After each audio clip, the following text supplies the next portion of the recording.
Hi, welcome back to A View from the Fourth Floor. I'm Khalid, and today we're going to talk about what's happening recently and my views and opinions on the matter. Okay, first up, Malaysia got a new Agong. The new Yang di-Pertuan Agong was sworn in on the 31st of January.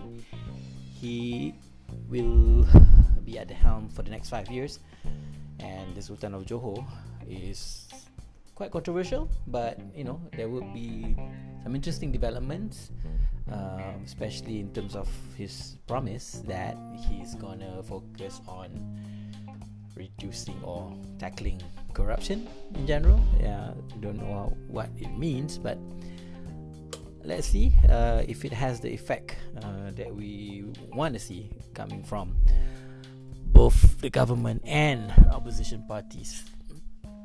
In other news, the transfer window, football transfer window, the English Premier League, I think for Europe, closed on the 1st of February, and as expected, there's no movement for us now. I think there was speculation that we might sign a striker and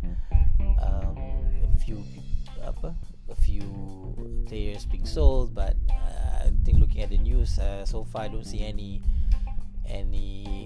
incomings or outgoings.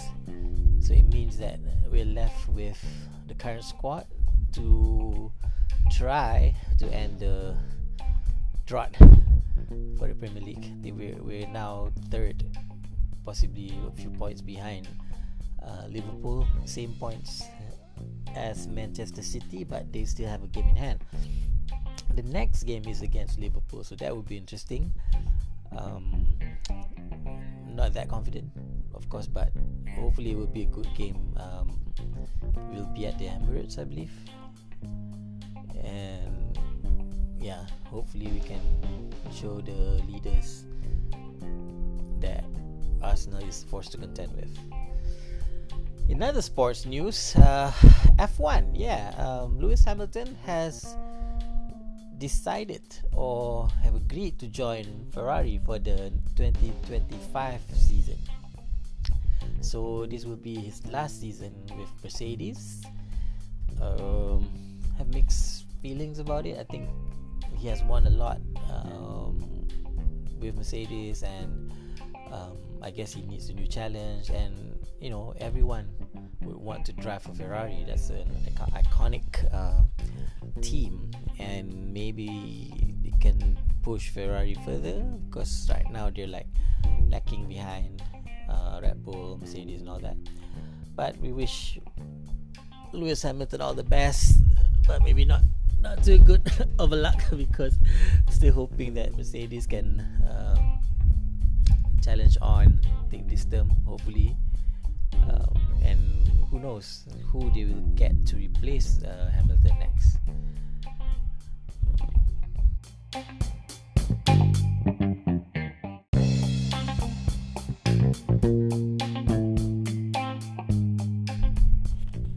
Now, in other news, I think we are still waiting for the official announcement of the result of the Pardons Board.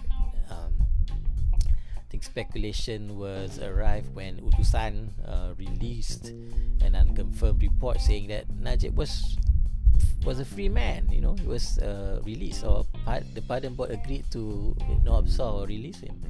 But that report was premature and it was deleted. But then a report coming from a channel, News Asia, Singapore-based media, stated that the terms of the Pardon Board's decision was a bit different. His sentence was halved, and there was some provision made on him not having to pay the fee, the amount that needs to be paid. What's that? What do you call that? Fee? No, not fee. The penalty. Okay, that he needs to pay was reduced and whatnot. But no details have come out yet, because I think there was still speculation, or I don't know why they want to hold the announcement. Maybe it had something to do with the coronation of the new king. You don't want it to overshadow the other auspicious event, but the fact that the information is leaked already is already causing a lot of speculation and a lot of questions on what the hell is going on. The supporters of the government obviously are feeling a bit I don't know, can we say a bit disappointed, perplexed, because ultimately any decision coming out of the Pardon's Board must come with either a recommendation from the Prime Minister. So if the result is what it is, then what does it mean? Does it mean that the PM had something to say and is in agreement that Najib has sufficiently shown remorse and is ready to join this society? But here's the funny part, because not only that Najib has an ongoing case, with regards to 1MDB still being deliberated or being discussed or on trial, what would that have what would the pardon, if it happens, how would it impact the other cases? Does it mean that if he has obtained a pardon, then that means that you don't have to bother with the other cases, or what? Or we still need to go through the proceedings and see what happens? The funny, or not funny, funny, but the funny part is the 1MDB incident is a crime or something that is against the whole of Malaysia, right? As Malaysians, we are all affected because the billions or the billions of amount that's being swindled or hoodwinked are all opportunity costs to Malaysia, because those are the funds that could have been used for other efforts or other initiatives that could benefit the people. Think about all the schools that could have been developed or enhanced or upgraded. Think about the healthcare system and all that. And at the moment, it doesn't seem like there is a real the person is responsible that has been punished or needs to be taken into account, because we still have Jolo living the life somewhere out there, maybe no signs of him getting caught or being asked to come back and whatnot, and now the main villain of the piece is potentially getting a pardon, and he could be out before even the next election. And that presents another dynamic of what will the situation be like then. Does it mean that Najib will now come in and be part of the whole Perpaduan bandwagon, or will he be doing something on his own? Will he try to go back to UMNO? There's a lot of questions and very little answers. And I think a lot of commentators are saying that yes, the pardon this year will have an impact. It will shape the landscape of Malaysian politics for years to come.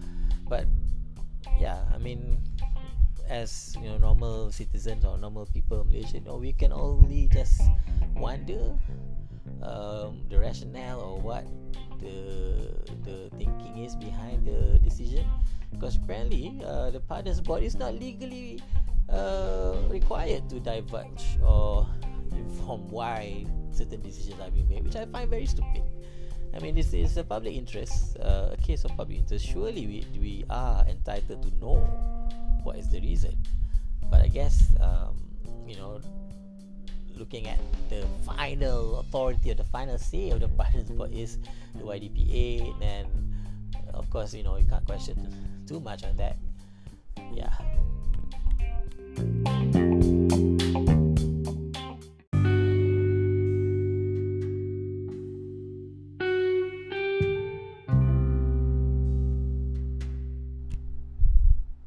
Yeah, so that's about it. I think a lot of things happening, a lot of things to talk about, but not much that can be said about certain things.